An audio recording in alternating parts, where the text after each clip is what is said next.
Reshuffle Kabinet akankah menjadi solusi bagi perbaikan negeri? Oleh Miliani Ahmad. Isu perombakan kabinet atau reshuffle kabinet oleh Presiden Joko Widodo makin santer terdengar. Tak pasti kapan kabar tersebut bisa tereksekusi. Akan tetapi banyak pihak sudah berspekulasi siapa yang akan meraih kursi. Isu perombakan ini pertama kali diungkapkan oleh Ali Muchtar Ngabalin. Dalam pernyataannya, tenaga ahli utama KSP ini di awal pekan lalu menyebut bahwa Presiden Joko Widodo akan melakukan reshuffle kabinet dalam waktu dekat. Menurutnya, dalam reshuffle kabinet ini, Presiden memiliki independensi untuk mengambil keputusan yang tepat. Teka-teki siapa yang akan terpilih. Gonjang-ganjing reshuffle kabinet memang telah menimbulkan aura panas pasca disetujuinya pembentukan Kementerian Pendidikan Kebudayaan Riset dan Teknologi serta pembentukan Kementerian Investasi.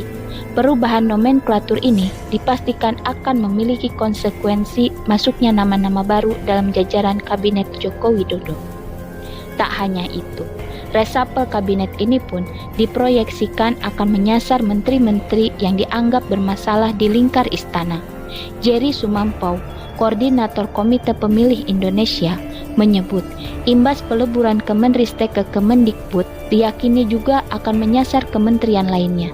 Tak hanya menteri yang kementeriannya dianggap bermasalah, tapi juga menyasar pada para menteri yang memiliki kinerja buruk dan tak setia menjalankan perintah presiden.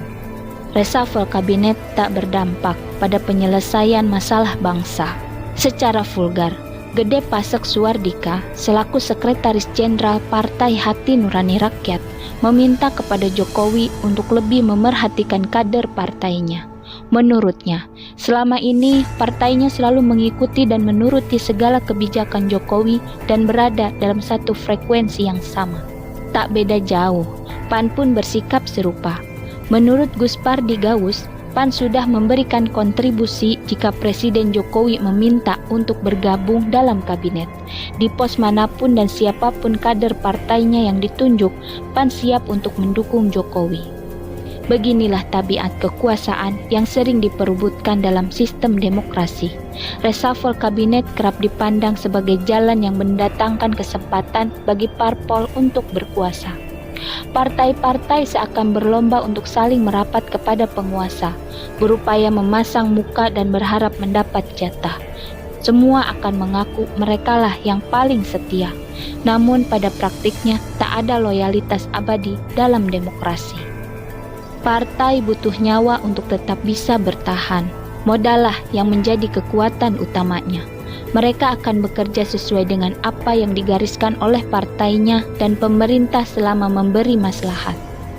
Kita bisa berkaca pada kasus sahnya Undang-Undang Omnibus Law di tahun 2020 lalu.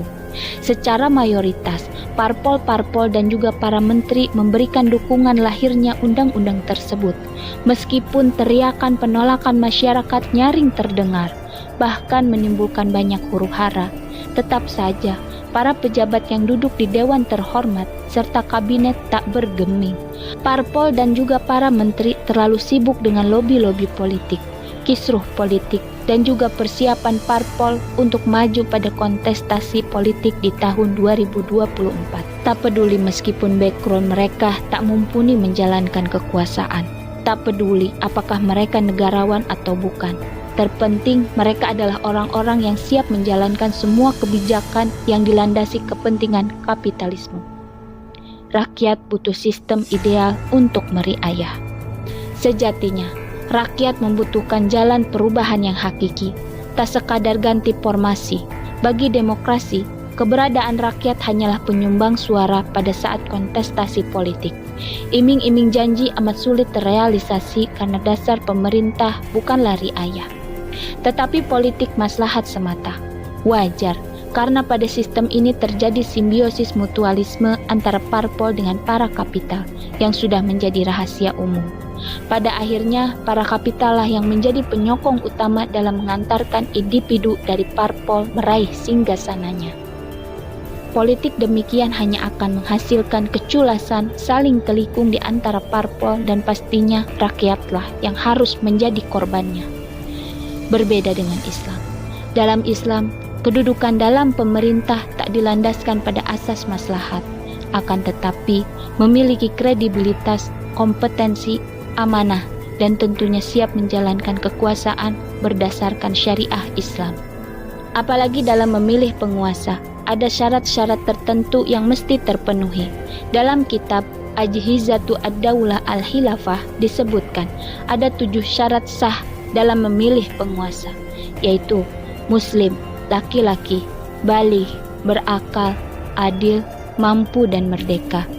Jika tak memenuhi salah satunya, maka gugurlah ia sebagai calon penguasa.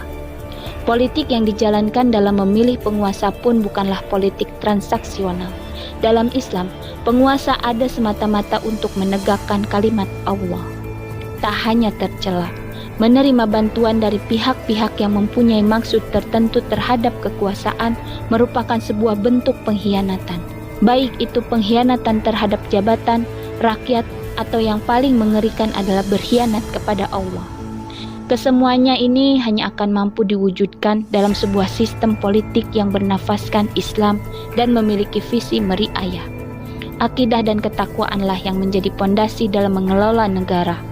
Politik negara yang demikian dahulu pernah ada, dijalankan pada masa Rasulullah Shallallahu Alaihi Wasallam dan para khalifah sesudahnya dalam sebuah institusi yang bernama Khilafah Islamiyah. Institusi politik ini terbukti ampuh menjalankan fungsi pengurusan terhadap rakyatnya.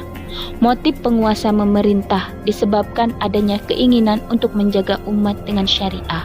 Tak terbetik sedikit pun dalam benak mereka untuk menggunakan kekuasaannya sebagai jalan mereguk maslahat bagi dirinya atau pula keluarganya. Imam itu adalah laksana penggembala dan dia akan dimintai pertanggungjawaban akan rakyatnya. Hadis riwayat Imam Bukhari dan Imam Ahmad.